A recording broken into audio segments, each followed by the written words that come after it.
Welcome back, everybody, to Dungeon Brew. John and I are continuing our series on monster tactics. Today we're talking about dwarves. Stay tuned. Welcome to Dungeon Brew. Welcome back, everyone, to Dungeon Brew. We are talking about dwarves today for our monster tactics video. Before we get started, be sure to hit the like and subscribe button in order to help us grow. And John, why don't you start us off here? Dwarves. We did DWARF a little bit ago, and they use some of the same strategies as the DWARF, but I think it's a little bit more pinpointed than what we saw with the gray dwarves. Yeah, I think that the biggest difference in regard to them is like the emotional aspects of it, which there's that. We talked about this quite a bit with the Duergar about, their sadism and that type of thing. But as far as the dwarves go, traditionally they embody stoicism. And I do want to kind of qualify this because, I think for some of the other monsters, obviously Duergar are very, Faerun, D&D specific type race. And when it comes to goblins and orcs, they're pretty traditionally, fall into categories.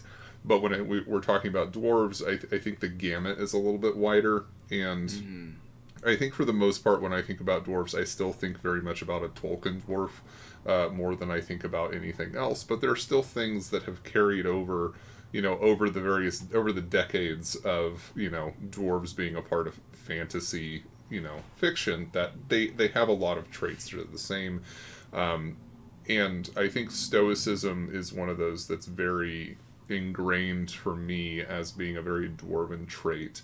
They don't display a ton of emotion. They're very reserved, and they have a tendency to, have long memories for wrongs that are done against them. And that's something that you see even in Warhammer, like the Book of Grudges and that type of thing, where there's a wrong that's done against them, and they're like, we remember this. We haven't forgotten what you did to us. And that's something that happens even in Tolkien, where the elves had done, hunted the dwarves in the woods and things like that, and for long years after that, they still remember that, and they still hold that grudge, and that's a lot of the reasoning behind why dwarves and elves have issues, even if they had alliances in later dates against the enemy and that type of thing. So, just kind of throwing that broadly out there first.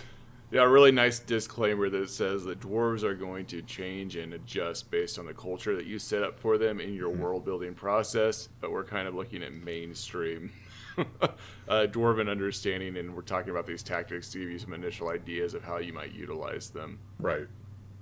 So, talking about that, I always kind of gravitate towards larger scale battles, and I realize that that's not always what people are employing these types of people and type of races for. We talked about hobgoblins quite a bit in terms of their skill and mastery at strategy and tactics. I think a lot of that applies to dwarves. And I don't want to, spend the next 12 minutes talking about, or 15 minutes talking about the same stuff we talked about with the hobgoblins.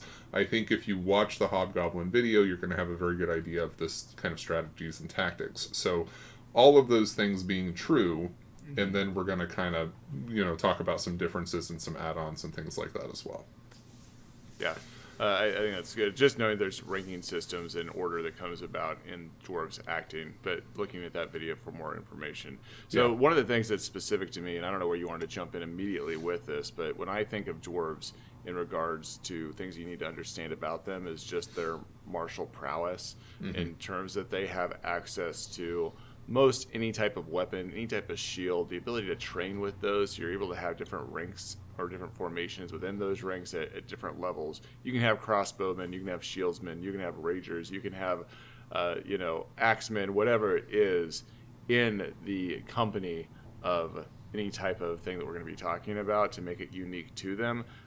When I think of things, which we're going to be talking in the next video, like elves, I usually don't think about elves running around in full plate metal carrying two shields, It's going to be maybe a different process, but dwarves are going to have access to those metals, to the resources to build almost any type of weapon that you can imagine, or armor. Right. Yeah, and that's like even here, like this I think is going to be what makes this conversation interesting for us. Is a lot of the things you're talking about are things that are very modern dwarven fantasy. And those are things that I tend to steer away from when I do my own type of building. The idea of having the dwarven ragers and stuff. That's a very Salvatore type thing, like Faerun, where you have the battle ragers that go in and that type of stuff. But one thing that we both agree on here is that dwarves are formidable in combat, and even in Tolkien, they're referred to as the basic apex combatant. Like, even as far as elves, who are basically immortal, dwarves were considered to be the better combatant when it came to warfare, which I think is very, very interesting again. But like you said, not only do they have access to all of these things, but traditionally their gear is superior to the gear forged by other peoples. They they can use axes and swords and spears and stuff the same as anyone else, but theirs are a better quality, and that also makes a difference as well. Yeah, it's the difference of the Iron Age and the Bronze Age. Or steel versus iron, or whatever, and even just higher quality steel, modern steel versus medieval steel, those types of things. So as far as just general things here, their dwarves are generally resilient and hardy and that type of thing. So the idea that they're going to be able to march 30 miles and fight a battle at the end of it should be something that's fairly common. Like that's part of the trope of a dwarven unit, that they're not going to be able to be worn out easily. They're going to fight for long periods of time without tire. And that's kind of the same thing as, the way that they receive combat. So if they're the aggressors, they'll march 30 miles and attack. If they're the defenders, they can sit there and battle all day and take whatever is being thrown at them while they maintain their ranks behind a phalanx formation, a shield wall, whatever. And once their aggressor is done, throwing everything they've got, the dwarves are still fresh.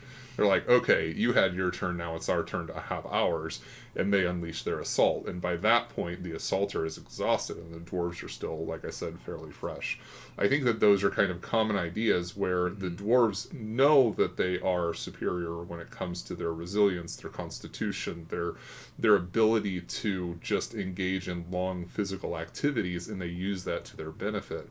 So they're not going to waste, they're not going to just sit there and assault, because that results in the loss of lives. Whereas if they're just defending, sitting there behind a wall of steel, they can take whatever you can throw at them, and then they're still ready to throw their assault. And that's a more, I want to say, economic way of doing battle from their perspective, because it saves their lives. And they're slow to reproduce. They don't have a ton of numbers, generally speaking. Yeah, it's very akin in what you're describing to like the Spartans, if we're thinking about like anybody that's kind of comparable in terms of like the mindset of what's going on and the way they present themselves. And especially when you know that your warriors are more skilled, that they have more endurance. To be clear, we're talking Spartans, not 300 Spartans. They're not running in naked with a shield and then breaking rank and running in and spinning in circles as they kill shit. No, right? no. I almost want to say it's almost akin to what we would see from old Norse tribes as well, with shield walls, but not if you're watching Vikings, because that's not the same either. Yeah, stay away from TV when we're talking history. Yeah, absolutely. Channel.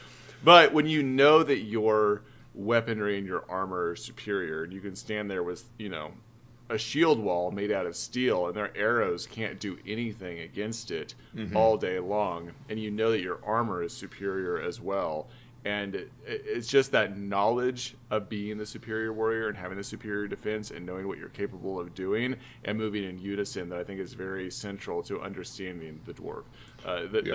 They're not going to be the one, again, like breaking rank and running forward and risking something that doesn't need to be risked. And there's, I can't remember the battle off the top of my head, but there's a famous instance of Roman soldiers who were going to battle with some tribe, and they are the advancing, like they're the advancing army, and they go moving in, and they advance up until they're like as you're moving, there's always this sense that you kind of like get out of order and that type of stuff, and they got to a certain point in their approach, and they stopped about 60 yards out, reformed their line, and then marched in. Like they have the presence of mind that they're not going to be over eager. They're not going to rush into battle. They are going to, like, even if they get staggered, if things get messy in the middle of battle, they will reform their line and then they will continue, because that is the approach that they take when it comes to combat. Yeah, I almost want to say their approach to battle is the same in terms of their approach of metallurgy. Like when you are crafting an axe, it takes time and precision to bring it to a point of perfection. Right. And so when you're doing that, it's that same idea. Like, I didn't spend X number of months creating this axe to walk into battle and it be ineffective because I never get to swing it. Like, it's that same level of, like, I'm going to take my time with this and make sure that I'm bringing it to its full apex. Yeah. Okay, so let's change gears here a little bit. I want to talk about psychological warfare and morale a little bit when it comes to dwarves. Sure. Stoicism was something that I mentioned before. That is part of their psychological approach when it comes to battle, and part of what makes them so fearsome as opponents is that they show no emotion in combat, and this is again my projecting on how I view dwarves oftentimes. You can't see their emotion; it's behind a beard. Well, but there's no screaming or yelling or cries of terror. There's no like raging going in, and you were talking about like battle ragers, and that's the difference. And I think that's what makes this interesting. But they are basically marching in. You're throwing everything you can at them. They just stand there and take it blank faced. Okay, now it's my turn, and they just go to work. Like they're forging metal, like they're mining, and all. There's no emotion. It's just, let's go to work. Let's start cleaving through our enemies and turn them into, like, it's just a potato masher as we go through and kill them all. And in terms of morale, they don't break easily. For that same reason, there's a lot of stoicism. There's a lot of honor usually built up in this type of society, and so the idea that they're going to ever break is difficult. And so that also creates a psychological effect where it's not only are they hard to overcome, they're hard to kill, they're hard to tire out, and then when you finally manage to, they just won't break ranks. They just won't fall back. Or if they do, they're doing so in formation. They're not turning tail and running so that you get access to their backs. They form their wall and they just start retreating steadily backwards into a more defensible location. And that also is terrifying to deal with when you just cannot get a break. I think it's pretty well grounded in reality that dwarves don't run. They're actually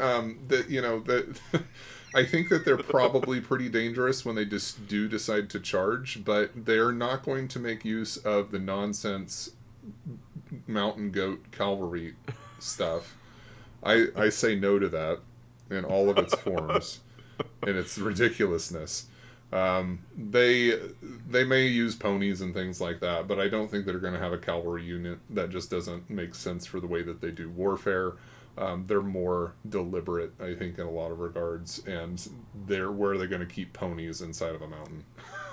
I do want to also consider or make sure that we at least discuss a dwarf's ability to not only lay siege to castles and what that looks like, but also creating ambushes on the road when they're attacking maybe a party that's coming in for smaller scale battles, or even in defending their own homes and Yes. what is required there. Because dwarves themselves, much like the Dwargar, do have stonework. They're able to, build ambushes, build traps, tunnel, utilize stone in a way that is impactful to them. Do you want to talk a little bit about that? Yeah, sure. So you're 100% correct on that. We talked again about Dwargar a little bit.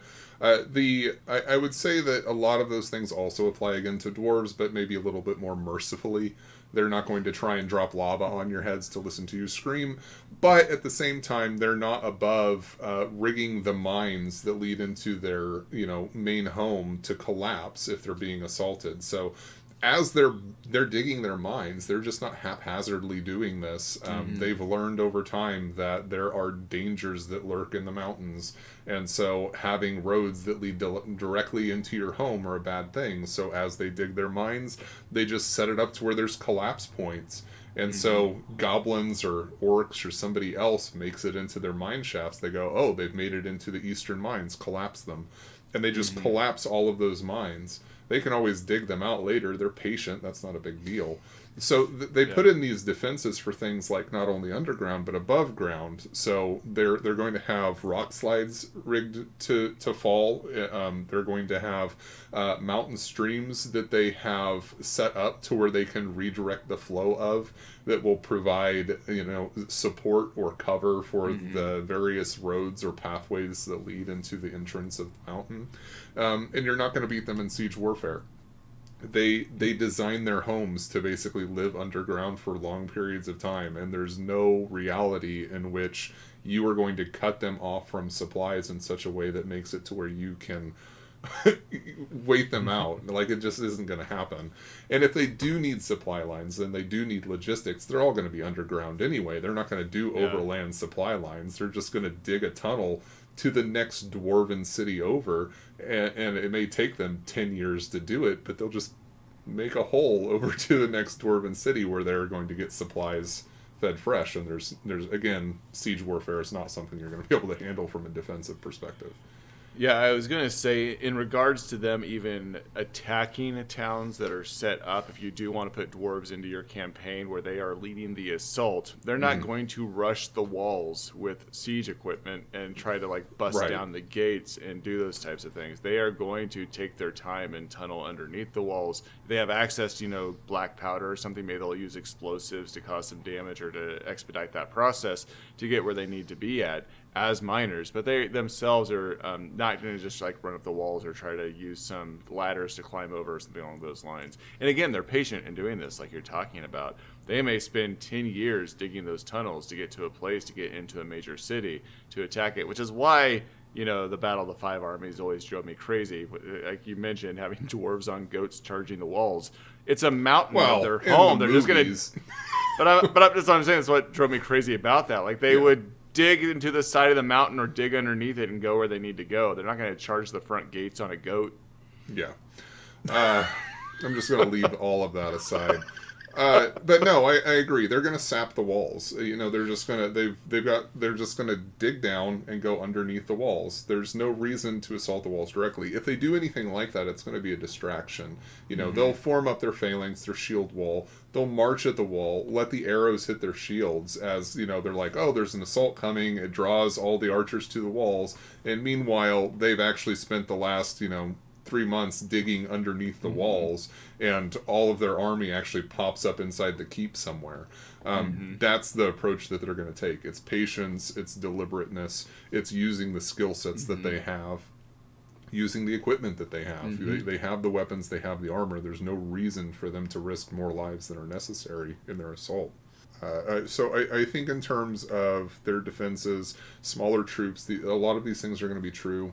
You see, and this is we've talked about this a bunch. The culture. So maybe you have evil dwarves that aren't Duergar, or dwarves that are more humanistic, and they're trying for a land grab or something else. But whatever it is, you end up with conflicts between the PCs and a dwarven unit or a dwarven people of some kind. Their assaults or their attacks are going to be deliberate, planful, strategic. They're going to make plans to move in hidden if possible. They can mine their way over to the neighboring town, and then they will pop up and attack there. They don't necessarily need for you to see them marching across. And if you do see them marching across, again, it's going to be a forced march. They go, you're 30 miles out. We can cover that in a day, and then we can still sack your city. So that's the way that they're approaching things.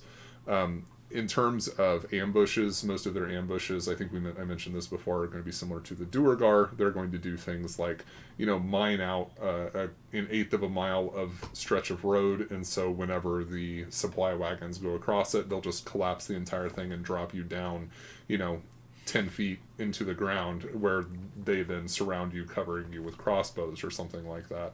They'll rig cliff walls to collapse on you, do rock slides, reroute mountain streams. They'll do things that make use of the landscape and make use of their particular skills that allow them to create ambushes that make sense for them. And they're also intelligent enough or strategic enough or tactical enough in their approaches that they're not going to bite off more than they can chew. But that doesn't necessarily mean that they're not going to fight someone who they're outnumbered, because generally speaking, you know, the odds are pretty much in their favor most of the time, even at 2-1, because of the quality of their gear and the quality of their training. Yeah, they're definitely going to look for their opportunities based on what their strengths are at, and I think that's oftentimes where GMs fail at, is we forget about their strengths and them being patient enough to look for those opportunities to use those strengths. Sometimes we set up scenarios or combat or encounters with dwarves because we want to introduce dwarves, but the specific encounter that we set up just doesn't make sense to what a dwarf would do. So it's like asking that question, what would a dwarf do? And knowing that like this particular situation doesn't necessarily make sense for their kind. Yeah.